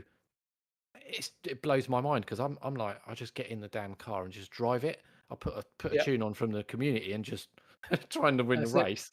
He does all this bloody steering, acceleration, tow. I'm like, that's over my head, son. Yeah, I don't know any of that. I can't figure any of it. Yeah, but he loves the free roam. I tried to get him into motorsport, but he goes, no, it's just constant racing. I like the free roam. So and all the drag racing, he loves all that stuff. So at the end of this month, funnily enough, we're going to Santa Pod. Oh, right, nice. Up in Wellingborough. So it's just not far from me then. Not far from me. Wellingborough, that's only about 40 minutes from me. Wellingborough is not far from Oakham. No, it's not actually. You're right. Yeah, because I used to work in Corby. Yeah, Corby, that's right. Yeah, I know. Yeah, I used to work there. 3 years I did there. Loved it. But yeah, we're going to the Santa Pod Raceway at the end of the month. You So... got your ear defenders. Well, no. You'll need them. You'll go deaf Do you for reckon? it. I think they give you them. I think do they they? actually hand them out. Health and safety. He's looking forward to seeing all the smoke. So and it's flames coming out 48 the minutes side. from Oakham, Wellingborough is. Slightly further than I thought. Yeah. So yeah, I thought I'd treat him to a day at the trackside. That's nice. That is. But yeah, Indy says, "You know me well, Stubbs," because sometimes when Indy used to comment on racing things, because he's got a big knowledge on racing games, and people go, "What do you know? You're just a bloody indie gamer." He's got a deep knowledge of racing games. He really does know his stuff. He does. There's a couple of good ones on his last video. The one that looks like off-road. I think he mentioned that it'd be one Judzilla would definitely be interested in. I forgot the name of it, but that looked really good. It might be an indie game. Not Test Drive. That's got announced this year. No, it was an indie game. No, it was in the an next indie, fest. sorry. Well, I can't remember which one it was. It was in his the latest video, live stream. Latest video. He kind of mentioned that Judzilla would be definitely be interested in it, and it was like the old off-road game, or what was that game on PC Engine? It reminded me of Motor Roader on PC Engine, which was multiplayer, 4-player multiplayer with multi-tap back in the day. But yeah, that looked really good. But this game here, Mr. Stubbs, cheekily put on. I was trying to change the convo because this is the game you like the look of, isn't it? Exodus Prologue Chapter 5, Green Worlds. This looks good. Since the first trailer. Oh, go ahead, Paul. Go ahead. No, I'm just watching it. I'm like, this looks cool because it's that sci-fi vibe. Did you not? There was two trailers. There was loads of trailers shown at the last Game Awards in December. I don't know if you remember. And the two games we talked about the show. Mr. Stubbs was kindly inviting me back onto his show, and there was two games that everyone was talking about it, but there's only two games that took my breath away. One was No Rest for the Wicked, because I really like Ori and the Will of the Wisps and Ori and the Blind Forest, which again Indy put me onto, and Exodus, this game. And I'm a big Mass Effect fan, and not a lot of people caught on that this was made by ex-BioWare devs. Obviously, the ex-BioWare devs are all over the place. There's a game coming out called Eternal Strands from Yellow Brick Games, which looks absolutely fantastic, by the way, which is also ex-BioWare stuff. But these guys set up a studio, and they did a trailer, and everyone thought it's a trailer, but these guys have got pedigree. And then since then, this is, I think, the number 5. They were like, like the original Hellblade, that they would release sort of diary videos like every week or 2 weeks. These guys are doing the same. This is the 5th one. This is the 5th diary. Crikey, I've not seen any of them. I've only seen the announcement trailer. No. Go to their YouTube channel, and you'll say, yeah, these guys are onto something, because the way they've gone about setting up the story, they haven't written it in-house. What they've done, it's actually set on a book by a really famous sci-fi writer. It's not set on a particular set of books. What it is, there's a particular set of books that the sci-fi writer has written, and the world and the universe that he's created, and it's set in that universe. It's set in the universe, but like almost like a different adventure within that universe, if that makes sense. Yeah. Because this grabbed me when I first saw it. Yeah, but like he was explaining, like, we're trying to create the IP alongside generating the game, and then we've come to a point in which we've got to do production for, and we've realized we need to be able to explain what this new technology is, and obviously it's impossible for us to do it. We'll spend days trying to figure it out, but then because we've got this writer on, and when he tells you who the writer is, you might know who it is. It's some super famous sci-fi writer, but very sort of more of a recluse writer, not very public. So he says, we'll send him an email, and like in a few hours later, we'll get like pages and pages and pages back on this technology that doesn't exist, and exactly what it does, and how it works, and how it came about, and the origins of it, and what it might mean for the future. And he says it's just phenomenal. It's like, he's an artist, but obviously in terms of what he's able to do in terms of writing and world building, etc. But he's a technology building, etc. Nice. But making it all fit all making it seem like it all fits in the Yeah, world, right? It's got it's a place in the world, believable. not something completely abstract, and like, oh yeah, well, you can kind of believe it, or you don't have to, but it has to be Yeah, like that because it exists. It's not. No, it's all very grounded. If that is that the right word? yeah, Grounded. like a Yeah, degree in of realism. reality. Mm. And so you can tell a lot about a game's potential because again, we haven't really seen any gameplay. We've probably seen they've probably across their trailers, they've seen about as much as you'll see is about as much as we've seen in comparison to say Fable. But what it is in terms of how they're going about constructing the story, the visual design for the game, so it's not too taxing on Unreal because they're sort of not going for ultra realistic. Yeah, They're going for a stylized, semi-realistic, yeah, stylized yeah. visual design, It looks and good. can I put it like this? I like the promise and the premise. I don't know about the playability, but I'm kind of hoping that I'll have high hopes for it. I think that you can say that, right? You don't have to say, well, I'm going to hold. I know Removable will say, oh, I've been bitten too many times, but he is a bit of a bit sardonic occasionally, but we love him really. It's got But no, pedigree. Yeah. yeah, it's got pedigree, but I think again, video games are all about capturing your imagination, and Future Promise, I believe, is a part of that.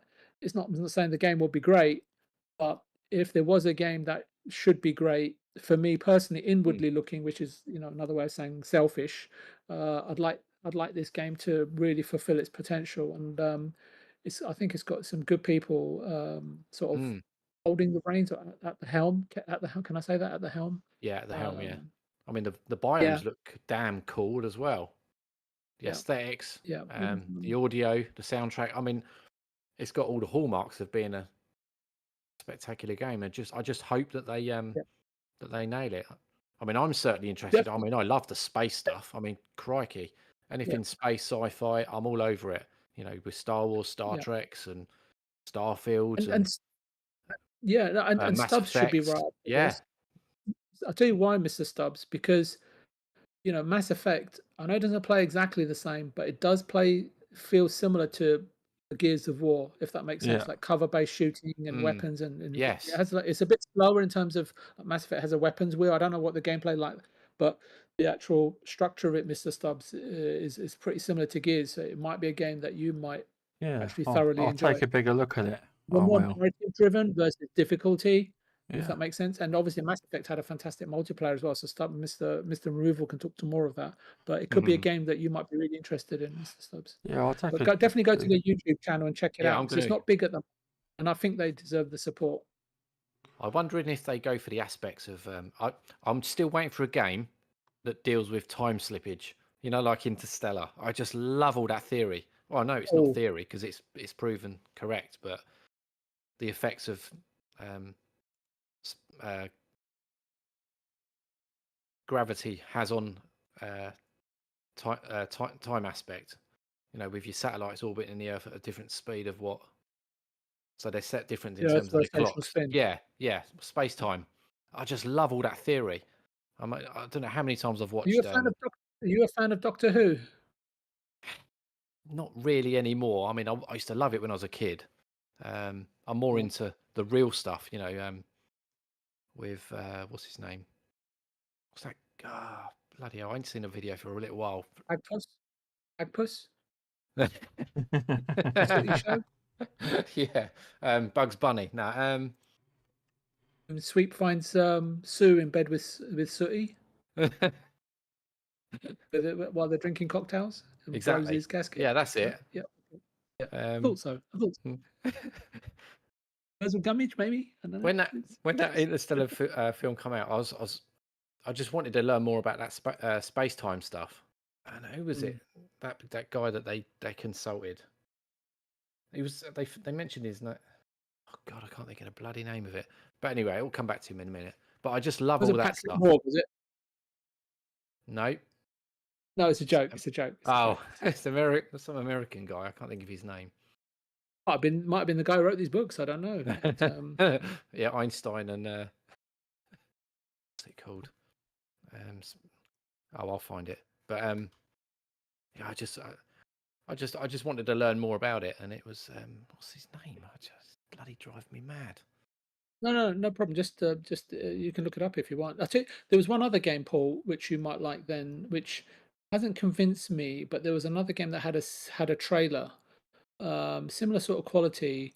I don't know who the team. It's a new team. The game is called The Sentinel. Let me look that up. Another sci-fi game set in the future. Yeah. I'll send you the Yeah. trailer for it. Cool. Yeah, I do love all that space exploration stuff. I just find it fascinating because it's the unknown.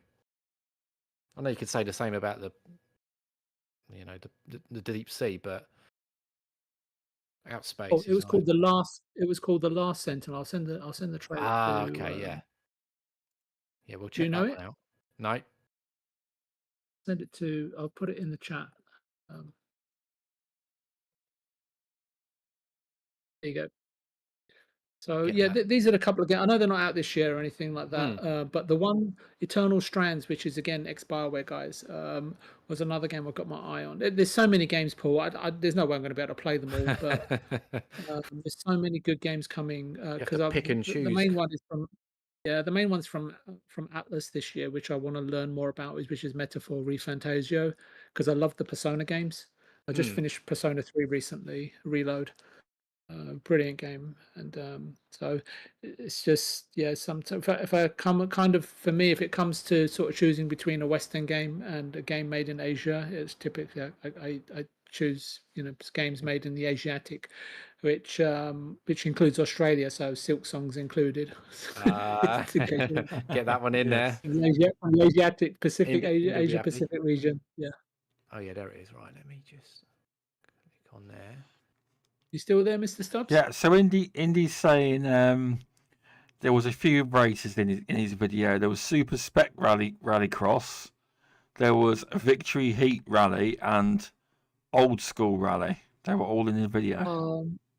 Don't know the name, but what I do know, he said it was the one that Judzilla would definitely be interested in, because he said it in the actual video. He mentioned Judzilla's name. Okay. And I'll have to go back and watch it to give you the name, but it was the one it kind of have a slightly overhead view, and it reminded me of Super Off-Road from back in the day.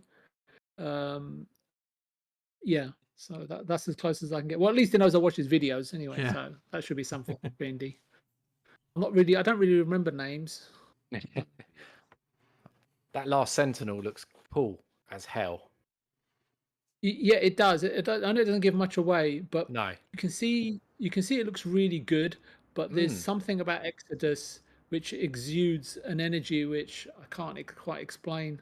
Yeah, I'm digging that, VJ. Great recommendation. I'm going to keep my eye on that one as well.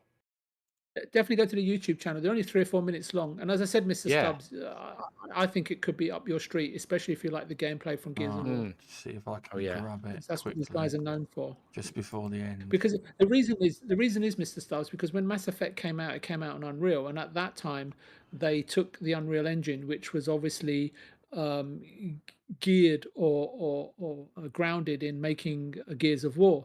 Yeah. So basically, they took the gameplay mechanics, not the mechanics, but the gameplay engine aspect, gameplay, and the aspect of the engine that was gameplay, and obviously just slightly tailored it for Mass Effect, but very similar in terms of cover and shoot. Removal would probably better speak to it better than I can, because he's well versed in both titles, more so than I am. So, but yeah. Right. Very cool. Very cool. It's on the screen now. Oh, here we go. There it is. What the? This is a different format. Video is. This was also shown at exactly the same day. I'll just play it full screen then. It's a different size for some reason. Oh, that's okay. That's perfectly fine. I don't know what it's like. Okay. No, it's perfect, Mr. That's Stubbs. it. Yeah, it does look good. This was shown at the same event for the first time as well. Yeah, the aesthetics look cool. I mean, it's that iRobot a lot of big kind games of coming. Competition. Borg. Yeah, Borg. Where's Will Smith? Yeah. Yeah, it does look cool. Yeah, if it's on UE5, you just know it's going to look great. It looks great anyway. That doesn't a minute. It's... Yeah, I mean, I've been watching. It looks good. I don't know. Previews came out, not previews, like from the recent Summer Game Fest, where the media got to spend 2 hours with Black Myth Wukong, Mm. and they all said it's not just that it looks absolutely fantastic in terms of how pretty it is, but it plays really well. So and that's Unreal 5, and so Yeah. these games are still a year out, and with the upgrades coming to UE5, it's the future looks promising for everyone. What an adaptable engine that is. It's crazy. Yep, takes time. It's taken Epic 4 years to get it to this point, so Yeah, it's yeah. not easy. And so if you're looking at developers, independent developers trying to get it to do what they want it to do, In the performance that they're it's looking for, hard, yeah. and that's why games are taking so long to develop. It's not about more money, more cost. A lot of the money being spent at the moment on developing games is on the tech that they're building it on, and they've got to design their games knowing that, and their engines knowing that they've got to be able to recoup that money across several releases, not just the game they're releasing today, if that makes sense. Yeah, It's not a just long-term one. investment. Yeah, because they have to pay Epic after 1 million sales? They play. I'm not sure what the economics are, to be honest with you. I know that with Epic, you can sort of make the game, sell it, and if it hits a certain number, you pay them a fee. That's Depending right. on how many units. Maybe if you hit 1, 2, 3, 4, 5 million, then there'll be sort of royalty breaks. But you can also, if you're like, say if you're Ubisoft or Square Enix and you want it for Final Fantasy VII Remake or whatever they did, you can just pay them a flat fee. Right. So As well. So you can negotiate deals based on yeah. And if you're a big enough company and you want to use their engine across several games, again, you can negotiate with them. Yeah, that's cool. Do you think this is Unless first they've or third changed- person, VJ? I say that both of these games look to me to be third person, but sometimes when you're making a game and the way you want it to look, the way you want it to play, sometimes you've got to make the difficult decision to go first person, because first person games are easier to make than third person. Yeah. Because I'd be happy with the either. overhead of, yeah. It doesn't matter to me. I'll play both. No, same here. Yeah, I don't have a preference. Whatever the developers decide, I'll be there. I'll play it however they intended.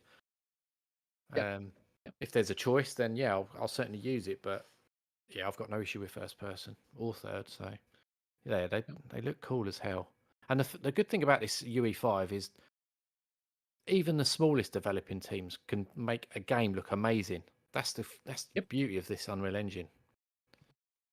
The tools are there to make really good games. It's just that when you want to customize the engine, you need a huge amount of resource. Indie gamers don't have that, so they've got to tailor their game to the tech that's available, because if they start tinkering with it too much, then perhaps the patches that come through from, like if you jailbreak it basically and you want it to do this, that and the other, and you strip parts of it out and then customize it, like say you customize your car and put a new set of wheels on it, and then the car manufacturer releases a custom hubcaps for your car, and hold on, these hubcaps don't fit my car anymore because I've changed the wheels. It's like that. If you modify the engine or do plugins and stuff like, then it becomes yours. You own it. You've got to maintain it.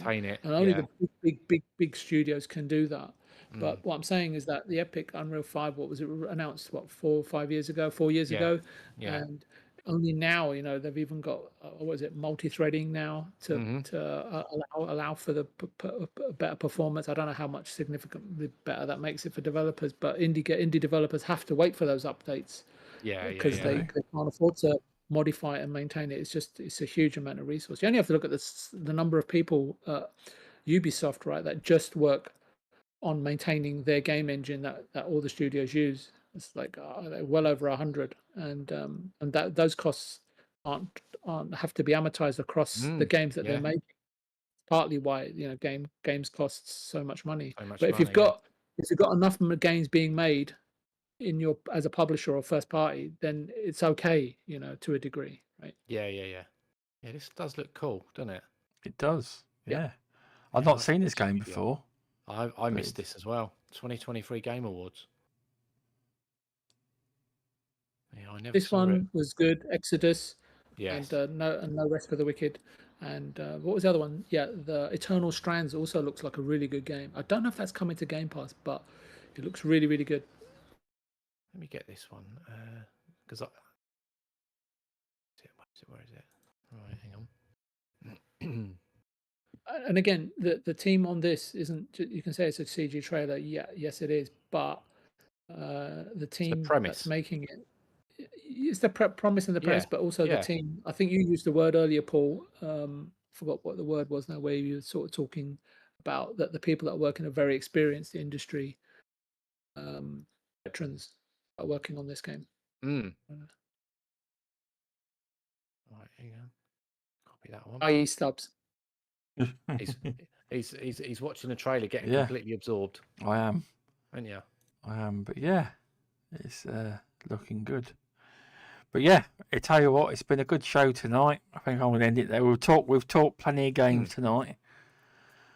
And it's been fun. It has. yeah, it's been good. It's been a good blast. It has. So thanks for coming on, Paul. Do you want to Been let an people absolute pleasure. that way you can let people find you if they want to find you? Yeah, sure. So really enjoyed myself talking to yourself and VJ. Had some great conversations, and I'm very thankful that VJ mentioned Exodus and the Last Sentinel. They were certainly games that, well, the latter was one that I wasn't aware of, and I'm glad that he's enlightened my Broaden your my wish horizons. list. Yeah, or horizons. Yeah, and indie. Enlarge your Yeah. wish list. Yeah. Yeah, enlarge my Lightened wish your list. lightened, lightened your wallet. Yeah, that is a Oh, fact. dear. But yeah, no, I appreciate you guys. Glad to be here and had a great time. And if you want to find me, it's literally the same name across Xbox, Steam, Twitter, YouTube, and Twitch. So Paul AFC, that is me. And thank you for having me. Thanks for coming on, Paul. And VJ, thanks for coming on again as always. I was going to say, Paul, come on more often if you can. And Indy might as well have been on the podcast instead of typing away. Yeah, it would have been He should easier. have joined us. There's Yeah, always you can there's join always us. an invite to come on, Paul. Give her free. Okay. Yeah, there is. I'm always willing. So you ever got a slot, you just hit me up. I I'll will. be happy to come on. I will. He's back on the Hopefully podcast we'll be- Thursday, the Gears of War special. Oh yes. You can come on, VJ, if you want. It's up to you. Yeah. If you've got, like Paul said, if you've got a slot, I'll It's join just in. me at the minute. Probably- It's just me, Xbox tester Maris, and Paul. Hmm. Okay. Removable Join us. wasn't sure if he could make it or not. So But if he doesn't make it, then I'll come on. But Okay. but please forgive me, Paul, in advance because my knowledge of Gears isn't that great. Cool, man. we're not going Well- deep into lore. It's No, literally no. about it's about the like things E-Day. like E-Day and what What we we want to want. see in the future Yeah. and things like That's that. it. Things like that. It's nothing massively deep.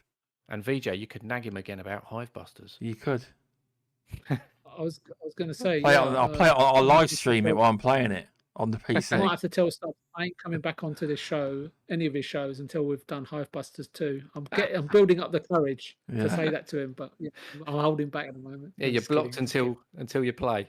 Yeah, exactly. No.